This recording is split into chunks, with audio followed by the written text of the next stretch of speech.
I'm going to go over the common test points with you for a lithium-ion metal case battery. This is a 3610. This also applies to 4810 batteries. In this case, we're just going to go through the common things to check if you're having trouble with your battery and talk about what to do.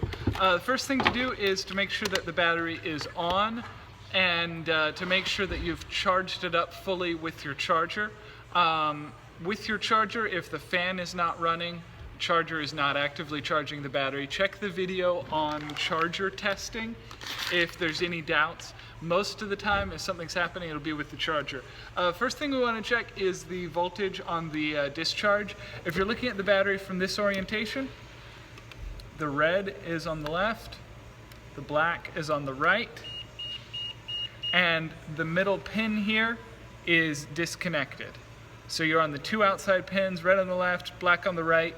Right now we've got a voltage of 37 volts, which is about half charge for a 36 volt lithium battery. The 48 volt, you're going to see voltages between 48 and 52 volts or so generally.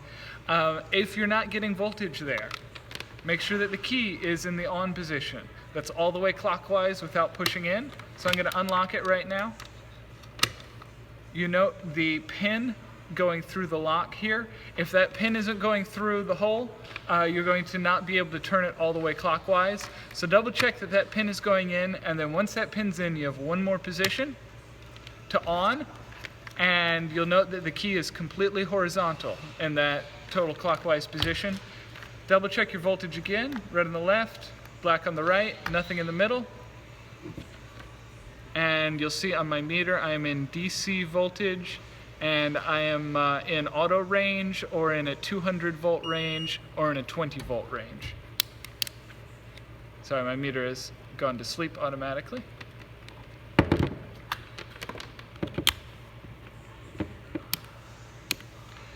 Now the next thing to check, if you're not getting any voltage there, even with it on, even after you're sure that the fuses in the charger are good and the charger is run, is let's check in the charging port under the handle here. Red is in the center. This is a center positive RCA plug, and then black on the outside. Now you have to be careful in this case not to touch the two probes together while you're making this measurement, or you can cause a spark and pop the fuse. And now you'll note we're getting the same voltage from that plug there. If you're getting voltage from this plug but you're not getting voltage from the discharge plug, then you do have a problem that you need to look into more closely. If you're getting the same voltage in both places, again, the charger might not be working, so it might not have sufficient voltage to run the kit, or you got a problem somewhere else. So let's assume that we got voltage over here, we didn't get voltage on the discharge. Now we need to check the fuse. The fuse housing is plastic, so if you're using a drill like I am, turn the torque way down. Righty-tighty, lefty-loosey. Take the fuse out. It's a ceramic fuse. 30 amps is probably a good place to start if you need to replace it. If you're measuring the fuse here, let's put the black on the metal threads in here. So we've removed the fuse completely. Black on there. Red on the left plug. See this there? And now Nicole will hold up the meter for us, and you see now we got voltage. So with that, we can look a little closer at the fuse. We can say, hey, maybe the fuse was dead. So we hold up our fuse, and now is where we need to change the meter. I'm going to put it onto a continuity test, and I'm going to turn on the buzzer because I like that. So what you're looking for is ohms, or diode test, or continuity, and you'll see right now we have an open line. Touch the probes together, and now it's reading resistance of very close to 0, and it's buzzing. Open line, 0. So that's our test for the meter, and now we're going to either hold this very carefully or put it on something non-conductive, and we're going to touch the two ends. And you see, this shows our fuse is good. If you're getting no reading, as in much different from when you touch the probes together, then you know you need a new fuse. These fuses will not often visually blow. They can also sort of do a partial blow where you have a high resistance but not an open line. So it might be worth replacing. And again, the definitive check for the fuse is black on the metal threads in here and red on the left-hand conductor in there. And change it over to DC voltage, auto ranging, or 200 or 20 volt kind of range. All right, so let's say that the fuse tested out fine, nothing wrong with the fuse, still no power, 0 volts when we check between the fuse threads and the left one. Now what we've got to do is unlock the battery, take the sliding plate off, take our Phillips head screwdriver, and again, you need to be careful and not over tighten any of this stuff. I'm gonna quickly, well, if we have the right size driver.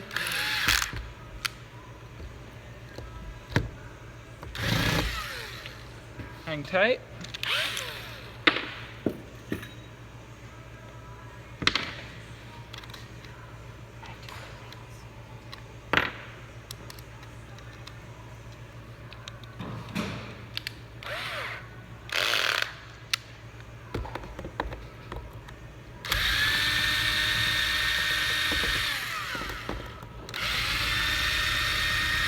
When you're putting these back in, if you're using a screwdriver, you need to turn it all the way down. You can crack the plastic, you can strip out the aluminum threads.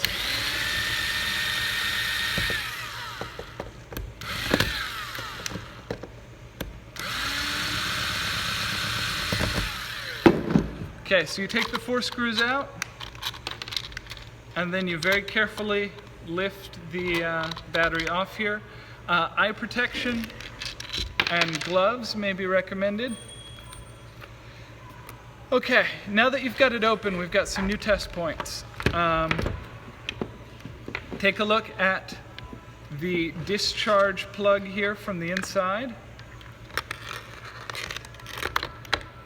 And I want you to test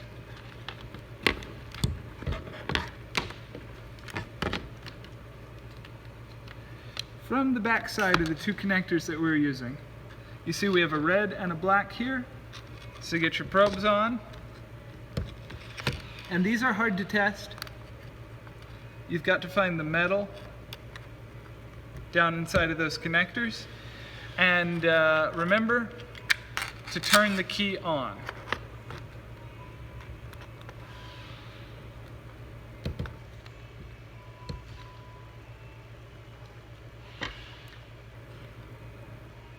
So since they're insulated on the back, it can be difficult to find the test point for these.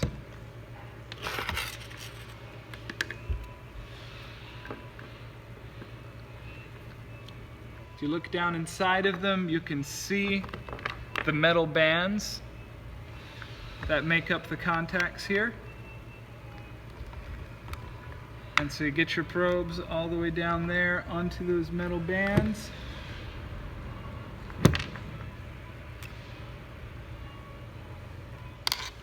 And right now, I am getting no voltage. And the reason for that is I've got the fuse out. So put the fuse back in place. Screw the fuse holder in, but not too tight.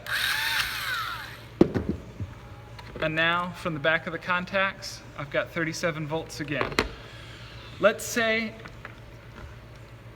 that you're putting your probes in and you're sure that you've seen the metal. You see the metal inside there. You're sure that you've gotten each probe onto the metal contact, and you're still not getting voltage out of your DC multimeter. Now it's time to look a little further back.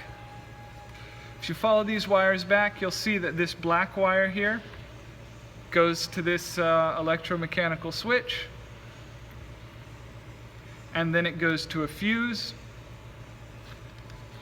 There's your fuse holder, and then it goes out by this black wire.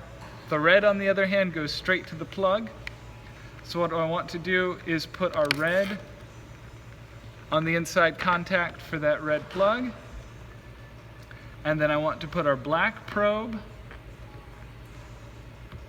You see on the fuse holder where the black enters the fuse holder, I want to push that insulation back enough that we can get our probe on. If you see voltage now, then we know that either the fuse holder does not have both leads connected correctly, or there's something wrong with the switch, or this contact here is not connected properly. So we want to check these contacts to make sure they're in good. Want to get a flashlight and shine it down inside here to make sure that the contacts here are sitting high enough that your plug is making good contact on there. And we follow it back a little farther. If we slide the boot up